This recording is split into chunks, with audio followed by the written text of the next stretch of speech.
Hey guys, I just thought I'd go over my list that I made. I just made a list of my eight, or I made it a few days ago, a list of my 8 favorite bands of all time. Um, these are bands. I decided to leave off solo artists. There's all kinds of really good soloists. I just decided to keep it with just bands. Okay, so that's how I decided to do this. I don't know how long it's going to be. We'll see how long it goes. I don't know. Anyway, in order, I got 1 through 8. So tell me if you agree, disagree, whatever you think. Anyway, depending on how involved I get, I don't know how long it's going to be. Anyway, here we go. Number 8 is Cream. I love Cream.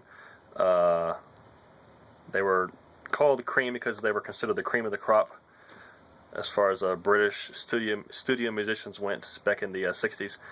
But Eric Clapton, probably the best stuff he ever did was with Cream. Jack Bruce and Ginger Baker, and these guys were just awesome. Every band on this list is awesome, but they're number 8. But they were just awesome. And I heard one guy say one time, a really good observation.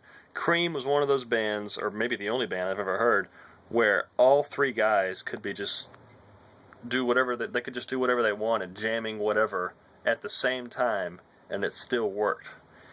If you listen to Crossroads, the great Cream song with the great Clapton solo, the live recording, if you listen during the solo in certain parts, they're all 3 doing whatever they want, just to go along with the song, but it sounds great. Clapton's solo is you can still listen to his solo and enjoy it, while Jack Bruce is just doing crazy stuff on the bass, and Ginger Baker is just doing his thing, and it works.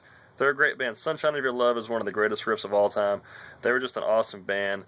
So much talent in that band. Jack Bruce's operatic voice and Clapton's guitar playing is just a great band. Number 7 is the only, I guess you could say, not modern, but more current band out of this whole list. A lot of you who know me know that I like mostly older music.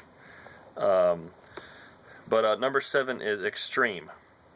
A lot of people, when they think of Extreme, they think of their 2 big acoustic hits, More Than Words and Wholehearted. This band is so much more than that. I love these guys so much. They seem to find the perfect blend of like hard rock and funk. It was always really funky and rock. And Nuno Bettencourt is my favorite, like, speed demon guitarist ever. Like, as far as guys that play really fast, he played really fast and made it sound good. That's just my opinion as a guitarist. But I love Extreme. Just, their early stuff, like the first album, it's a little 80s rock hair bandy, But they just had some really good stuff. It's just one of those bands that's just fun to listen to because there's so much stuff going on, I'll change hands, maybe because of the camera, holding the camera phone up. But I love Extreme. Gary Sharon's voice, Nuno's playing. It's just a great band. Number 6 on my list, and I'll try to put some links eventually so you can listen to some songs for these bands. Number 6 is the Hollies. On my list of greatest bands of all time, the Hollies were great. One of the better '60s British invasion bands. Graham Nash was with them before he went with Crosby, Stills and Nash. Great songs, just great songs. You judge a band by a lot of times you judge a band by their songs, their great songs. Hollies, well, I'm at 424. I need to move this along. Hollies, Carrie Ann was a good song. Look Through Any Window. I just had 2 of them down here, but just Carrie Ann, Look Through Any Window. That's just 2 of them. I could go on and on. Bus Stop. I can't think of them all right now, but it's just one of those bands. It's just fun to listen to. There's a lot of really good songs. Number 5 on my all-time list of don't turn off computer. Number 5 on my all-time list of greatest bands of all time. I don't know if these guys would even make it in anybody else's top 5, but they made it into mine. Number 5 is the Kinks. I love the Kinks. Another one of those great British invasion bands of the 60s. If the Kinks never did anything else, they did You Really Got Me, the original version, which is way better than Van Halen. But they did You Really Got Me. They could have done that and never did anything else, and they still would be awesome. Okay, but they came back with All Day and All of the Night, which was a great blueprint. You know, Set Me Free, you know, So Tired of Waiting, all those early hits. Come On Now is good. You know, there's just so many good songs. Then they just took it to a whole nother level with the Arthur album, which is an awesome album, one of the greatest albums ever. Definitely just a wonderful album with great stuff. And I also like the Lola versus Power Man and the Money Go Round album. Really good album there. Lots of good stuff. It's Ray Davies taking out his anger and frustration at the music industry because, you know, in his mind, the musicians and the songwriters don't get paid as much as they should have, and it goes to the producers and the stores or whatever. That's just his opinion. But the music is great. Number 4, Creedence Clearwater Revival. CCR, man, you gotta love Creedence. If you don't love Creedence, then yeah, take your temperature, right? I love these guys. Creedence is just great. It's basically the brainchild of John Fogerty. You know, you could have put 3 other guys, including his brother who was in the group. You could put 3 other guys in there and left John Fogerty, and they probably still would have been just as great. John Fogerty was just the man, and he was from California. He was from California, and he's singing about living in New Orleans on the bayou. You know, born in the bayou. It's a great little shtick that he came up with, and his voice, you know, is just, he's one of those guys that, like, everything he does is just great. You know, it's just great voice. That voice he had, you know, cool guitar style, just great songs. It just hit after hit. You know, he knew how to write songs. He knew how to write songs. Number 3, Queen. Queen is definitely number 3 on this list. I can't say enough about Queen. It's just Freddie Mercury, candidate for greatest singer of all time. The dude just had an amazing voice. And I don't use the word amazing unless I mean it. Okay? That's how I am. Okay, he had an amazing voice. It's just one of those deals where, I mean, when he sang a song, he's one of those guys where every single thing you ever heard Freddie Mercury sing, he sounded like he was putting his all into every single note. Okay, he never sounded like he was just, you know, just, okay, let's sing a song. He sounded like he was trying to sing every single note as best as he could. Okay, that's how awesome he was. Freddie Mercury, had just so much soul in his voice. He was just awesome. And as if that wasn't enough, you had Brian May. That is a 2-headed monster if I've ever seen one, if I've ever heard one. Freddie Mercury and Brian May. You can't stop that. Brian May is just one of those guys, you know. He's all the harmonies. Good grief at the harmonies he came up with on that guitar. His handmade guitar that he built with his dad, the Red Special. I have one myself that I have in my other video. You can watch maybe my jamming video. But so much harmony and all of his guitars, you know it's him, you know. It's one of those deals. Just great guitar work of him. And they had so many good songs. They're one of those bands. They're one of those bands where just every song on the album is probably going to be good. Just one of those bands. It's just, they put their all in everything they ever did. You know, it's just one of those bands.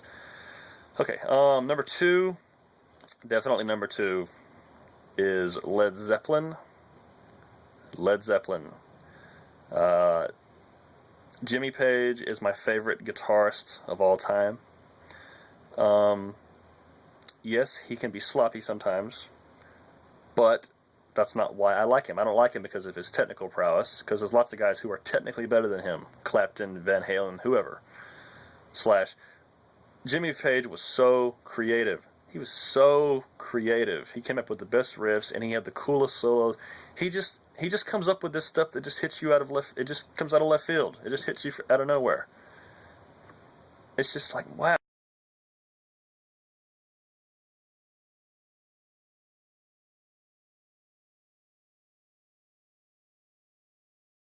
Only come from his mind. It's so crazy. Robert Plant had a good voice. Uh, there were other better singers in my opinion, but he had a good voice. John Paul Jones, John Bonham, probably my favorite rock drummer of all time. So you get my favorite drummer and favorite guitarist in the same band, and they had so many good songs. There are so many people, and my apologies to you if you're watching this video, but there are so many people out there. If you mention Led Zeppelin, they'll say, "Oh yeah, Stairway to Heaven. Oh yeah, it's great." Yeah, Stairway to Heaven is a good song. Yes, it is. But that is just the tip of the iceberg with Led Zeppelin. I am serious. They had so many good songs. It's not even funny. How, it's just one thing after another. It just keeps coming. Anyway, I get carried away here. But great stuff. Number one band of all time is the Beatles. The Beatles. The boys from Liverpool. 11 minutes this video. Okay, wonderful. If you're still watching, awesome. The Beatles. Obviously, the Beatles were huge when they first came out. They were they could be equated with One Direction in 2012. They could be equated with New Kids on the Block, NSYNC, Backstreet Boys, the Osmond Brothers. It's the same audience they were reaching, okay? Little teeny bopper, little 12-year-old, 13-year-old girls. Okay, that's who they were reaching. But after about a year or two of that, where they just exploded and all the girls were going nuts, after that, they showed what they were really made of. They showed they were just so artistic. You can see it on the Beatles for Sale albums, where it really starts, is where you're like, wow, these guys are way more than just She Loves You, yeah, yeah, yeah. It's way more than that, I Want to Hold Your Hand, whatever. So many good songs. They went through that period where, Beatles for Sale, The Help, Rubber Soul. They really got deeper and artistic. They were influenced by Bob Dylan, Revolver was one of the first albums that was one of the first pop albums that didn't necessarily just talk about love, boy girl love. Talked about other things like Taxman, some other things on there. Yeah, Eleanor Rigby, same thing. The first two songs on the album. And Yellow Submarine, none of those songs are about love. All three of those. Anyway. Then they just blew everybody out of the water with Sgt. Pepper. Just took everybody, it was just, that was it. When they made Sgt. Pepper, that was it. They turned themselves from this great British invasion band to just, oh man, these guys are just it. These guys will be remembered, hopefully, like Beethoven and Mozart and whoever else you want to throw in there. Okay? Sgt. Pepper, White Album, Abbey Road, all very good albums. These guys, they're just so artistic. I could talk a while about these guys, but my favorite bass player probably of all time is Paul McCartney in the band.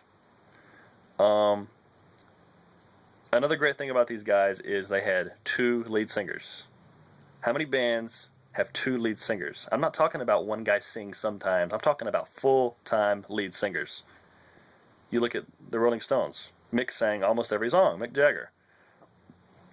Whoever else you want to say, it's usually one singer most of the time. The Beatles, it was just back and forth. Paul wasn't the lead singer. John wasn't the lead singer. They just took turns and they both wrote the songs, and that's part of the reason they were so good, I think, because there was so much variety, because they were both writing songs and singing the songs. And then George Martin was producing them, and then Brian Epstein cleaned them up, got them in the suits out of the leather jackets, and they were so artistic. I could talk about all day about them. But it's already 14 minutes on this video. It doesn't seem like 14 minutes because time flies when you're having fun talking about awesome music. So I'll end this video now. Anyway, those are my top 8 bands of all time. Who did I leave out? I'm sure I left out someone that you think should be in here, right?